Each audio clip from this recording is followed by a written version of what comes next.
Welcome back to Nephilim Entertainment's coverage of Fear the Walking Dead. Now we're up to episode 9 and 10, Minotaur and a Diviner. So sit back, enjoy my nice little review on them, and there will be spoiler alerts. So if you haven't had a chance to watch the episodes, come back after you do so here on Nephilim Entertainment.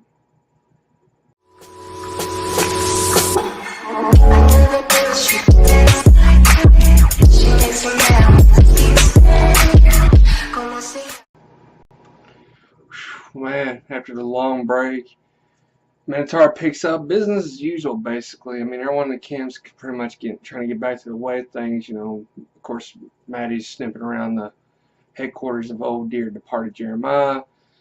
The brothers are doing whatever brothers do. Of course, Jake and Alicia's gotten quite acquainted with each other. But, like I said, business is back to usual. Of course, the one thing that's sort of changed now is that the nation is now moving in with the camp. That's not going over so well. In fact, we find one who's not particularly happy about it is a boy named Tyrese. I don't know much about him. All I know is he's been part of the camp, and he's sort of been the background noise of the series. But as they're moving in, Troy, of course, he's sort of ruffling the feathers right off the bat. And what do you expect from Troy? He's so good at that. So good. But then you have the story apparently with Jeremiah is that he committed suicide. That's the story that everyone's sticking to. No one knows the truth except for what we may think to be Maddie and Nick, as far as we know. Now, of course, we have to take a nice little peek at the dam to figure out what's going on with Daniel and his motley crew. Apparently, Lola is now the woman in charge. Daniel doesn't want to be in charge, so he's sort of abdicating it to Lola, which Lola's not exactly too thrilled about either. But she's for the people, and she wants to be for the people, so she's going to go for the people. Daniel doesn't seem too thrilled about it, but they go along with it anyway, which that sort of leaves the story right there where it's at.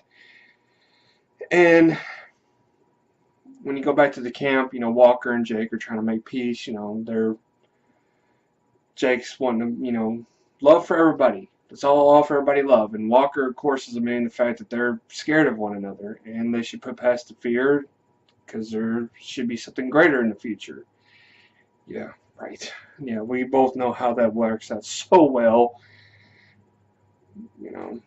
History between the Native Americans and America has not exactly been white man has not exactly been too good to the Indian people until later on in the years, but that's just one man's opinion. But Ophelia apparently is now living in exile. Apparently she now feels like she's even more of an outsider with the group as opposed to the Indian nation. And Nick's trying to get her to where she can come back to civilization, apparently, and that's the way he's treating it. But Ophelia's pretty much happy where she's at, and I say to Nick, let her be. Let her be. I mean, after all, who'd want to welcome back the chick that caused mass death anyway? But, Nicky boy, Lucy's gone. Don't try to fill her in with another void. I'm just saying. Besides, Lucy was hotter than Ophelia, in my opinion, but ignore that. But and later on, Tyrese, we finally see what his character's all about. Apparently, he wants to try to, kill Mad Dog, which is one of the lieutenants for Walker, and the Indian people aren't too happy about it, but that's okay, because Tyrese gets his neck damn near broke, so I guess, all in all, justice was served, even though Troy's not too happy about it. But apparently, it's now a matter of let's all just, take the guns away and let's try to make nice to do and all peaceful and happy. But I don't see that going over so well. I mean, you take away a person's guns, you're pretty much asking for a fight, especially during a zombie apocalypse when your gun is now your best friend, and I'm pretty sure it saved your neck plenty of times. But during a zombie apocalypse, who can really bet on the safe odds, I guess. But with that, you have Troy's revolt, and of course that's a nice little fight and shoot 'em up at the house. of Jeremiah's former abode. So you got Troy leading sort of the last of the Mohicans kind of stand. He's trying to fight off the nation, and of course Nikki Boy's there to try to talk him down out of it. Madison, though, she's playing little things a little close to the vest, though. I have to say, she's trying to manipulate Troy onto her side, and I think she's just gotten to the point where she just tries to manipulate anyone she can. I mean, if you see this unfold throughout the season, then now it's definitely coming up to full head. I mean, she's trying to get Troy to sort of bow and be her little puppy, and he's just starting to nip at his master's leash. I have to say, I'm proud of Troy. At least he's starting to think for himself, even though he's starting to get a little crazy. But that's our boy Troy. Being a little crazy, and then I don't know what else to think of him. Which, during this nice little shoot 'em up, Nick has to make his confession. He wants to now denounce the fact that Jeremiah apparently did not commit suicide. I shot on my own hand, he proudly stated. Maybe not those exact words, but I'm pretty sure that's how Chase can feel about it, and above all, we just sort of see Troy sort of taken back by it. I think at some point he contemplating on shooting Nick, but now not so sure. I mean, you'd think the guy who was experimenting on people and trying to figure out all about this whole returning back from the dead thing, I think he would take pleasure in killing the man that killed his father, but he just seemed reluctant about the whole thing. Moreover, just wanting to surrender. It's weird. It's weird, even for Troy. But Troy being exiled doesn't really come to a big shock, although I will have to say that Madison really went to the fences for him. I mean, why not have him killed? I mean, with him out of the way, you could pretty much seize control of the entire camp as long as you can handle Walker, but I guess that was the only bargaining chip you had, especially whenever your son had his head in the noose anyway to begin with. So, Troy exiled. Got Jake trying to make peace between the people and the nation, and it's just not going over so well. And then, above all else, you got Troy, who's probably the last voice of freedom that's being snuffed out. I don't see him well going for the camp. Not at all. Not in this episode.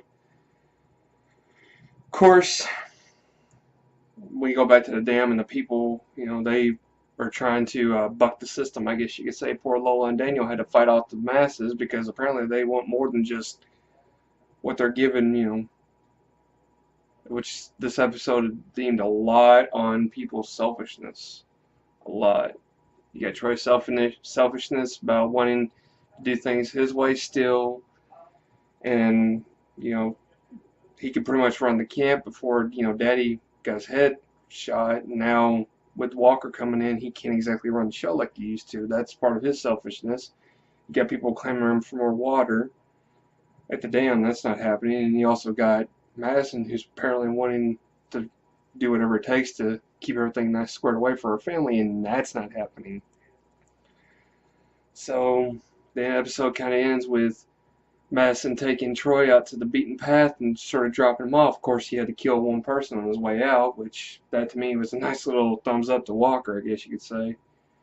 Nice little, to Walker, because I don't think Troy was going to go out with his head down anyway. Troy doesn't seem like the one that's going to tuck his tail between his legs and run off. So that was, I think, the last sort of hat tip to Walker there. But that's what it wraps up about episode 10 of The Viner. That started off pretty interesting. I like to say Nick's nice little hallucination of Troy, and I noticed he was willing to take Troy's hand and be led to the promised land. I don't know. That hallucination to me signifies a lot. I mean, he pictured, Troy as the walker, and then he's snapping out of it, and he's talking to him with a civilized conversation, and he offers his hand. I mean, what does that speak volumes of Nick's psyche? I mean, let's think about that for a minute. He introduces himself as a walker, signifying that he pictured him as a monster. But as he got closer to him, he realized that there's more to his facade than just some little monster. I'm beginning to think he's starting to see Troy as someone who's part of this world. Maybe even a pseudo-messiah. I mean, we all have to clamor to our hopes and dreams, and in this world, I mean, you can't ever play it too safe, especially when it comes to dealing with the undead and the crazy people that's already out there. And I mean, who better to clamor to than someone who can make sense of the world? And to me, I'm guessing Troy is the next personal messiah. But that's just my theory right now. But the calamity doesn't stop with, Troy's nice little revolt or Nick's incarceration. I mean, we find out that the water's apparently about to dry up, which we find out last episode. Madison was going through Jeremiah's drawers and found out drawers as in desk, by the way. Let's not get creepy here.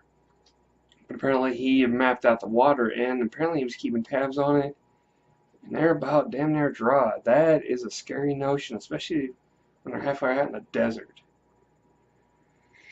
I don't exactly see that going well for the group, but they're going to take off and try to find some water, which I was guessing that Nick was going to be in a head over heels in danger, but right after Madison left, they're like, okay, you're free to go. Why? He gets out of nice little jail sentence, and apparently he gets taken back to a nice little house where he can grab a meal, grab something to drink. And my favorite part, I think, for this whole series with Alicia is when she pretty much stood up to all those people and told them, okay, if you don't like how things are going, there's the door. You know how to get out of camp. Have fun outside. Doubt you will, though. Go, Alicia. Bravo. Bravo, girl. You get it, girl. Go get it, girl. Because that was the proudest moment, I have to say. Stand up to all those old people that just like they can walk all over Jacob. No one his girlfriend's by him, apparently. Apparently she's his gonads, apparently. But I will have to applaud her. She don't take no BS, and she's definitely going to help Jake not take any BS. And I have to say I'm proud of her for that. But we find out the militia is still alive too, and apparently they're wanting to recruit old Nicky Boy to help sort of lead the revolt since Troy, got kicked out. But Nick's, trying to keep them at bay, and I think he's sort of being sort of a fence sitter in a way. I don't really think he's trying to lead a revolt. I think he's just trying to keep every angle covered. And you got Alicia, who's sort of the voice of reasoning, who's going to help reason with some of the more level-headed people, and then you got Nick, who can probably keep the unlevel-headed people at bay. So I have to say, Madison's got her kids both I would say both of them, both clear angle. I mean, I don't know if that's Madison's intentions, but it worked out pretty damn well, if I have to say. I mean, you got Alicia, who's taking care of the same people, and then you got Nicky Boy, who's sort of taking care of the not so stable people. Either way, I mean, both sides of the fence are pretty much covered. Now, if you can only keep both sides from clashing, and then you can only keep the nation back for so long. But for right now, I would have to say that this is the best that they're going to get as far as hopes. I mean, there ain't really much they can do. I mean, especially while Madison and Walker are going to a trade fair in the middle of a zombie apocalypse. I would laugh at it if it didn't seem so eligible. I mean, if you think about it, people's greed knows no bounds. Except now, greed is a little bit more fitted for tactics and survival. And especially during a zombie apocalypse, I mean, I saw them rattling off a motorcycle. Yeah, perfect for outrunning zombies. But, I had to say, the trade fair, I don't know. I mean, I can't really say too much because, really, during a zombie apocalypse, who knows? I mean, the first of the season, you had a guy clamoring to get on a yacht and sail away on the sunset. I mean, a trade fair? Speaking of Man with a Yacht, it brings us back to Victor. Victor's back, and that was not very short. I figured he'd pop up a couple episodes in, maybe even a series finale. No, he pops up right immediately. I mean, which it almost seems fated in a way, I guess you could say. I mean, you have Victor, who just sort of, they made the jokes on Talking Dead about shipping Victor and Maddie. I mean, honestly, at this point, I would ship Maddie and Troy because I mean they're having a weird, like, nice little connection thing. I was waiting for them to do adult things that were not meant for children in the middle of the field, in the middle of the road, but it didn't happen. Not that I'm saying I'm disappointed, but it just I figured the way he was hugging up on her that things were going to happen. But with Victor being back, Madison's now got herself a nice little ally, which spells doom for Walker if he doesn't play his cards right, because I know Victor's good enough to manipulate pretty much anybody. And he also tends to attract trouble, but with that, we later go back to the camp and we see that Mad Dog and Nick are starting to have it out, which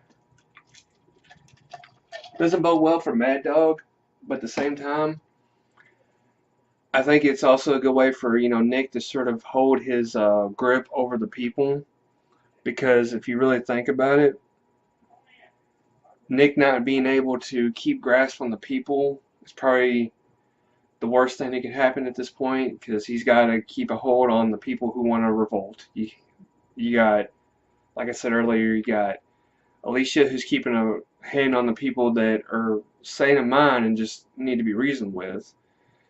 Above all, I'd say the power play between Nick and Mad Dog was probably what the camp needed. Of course, Alicia, being sort of the voice of reason, she felt it was necessary to sort of voice out the fact that they were almost out of water, which I find that very risky, and it's a gamble. I mean, do you really want to let the people know, hey, we're almost out of water, so why don't I give you more instead of they try to kill each other? Smart move, Alicia. Very smart move.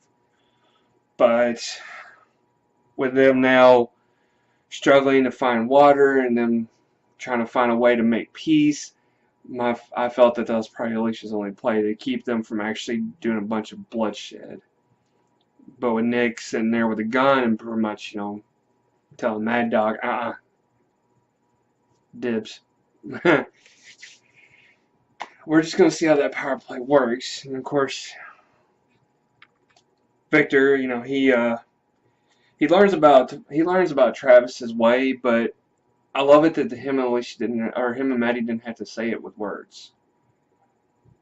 I mean, he pretty much could read in between the lines, and he could pretty much see Maddie for who she is. That's why I think a lot of people are shipping him, because he seems to compliment Maddie a lot.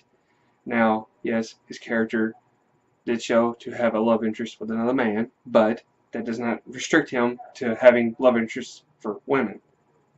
Just saying. I mean, Victor to me seems like the one, he's an opportunist.